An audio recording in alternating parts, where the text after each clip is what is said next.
در مذهب ما خواب سحر به ادبی است. آه دل ما همیشه در نیمه شبی است. شب تا به سحر ناله قبول است ورا، گر ناله ای تو به تاجیکی یا عربی است.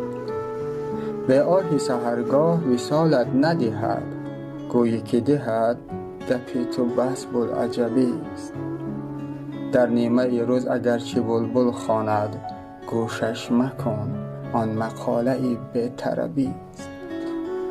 زاهد اگر این سلطه و ریشت بریاست، این جلب خلایق است بلکه جلبی است. طاعت اگر از برای حور است و بهشت، ای خواجه چه گویمت که این حق طلبی است. داروی دل سینه بیچاره ما، آه سحر و زیارت قبر نبی.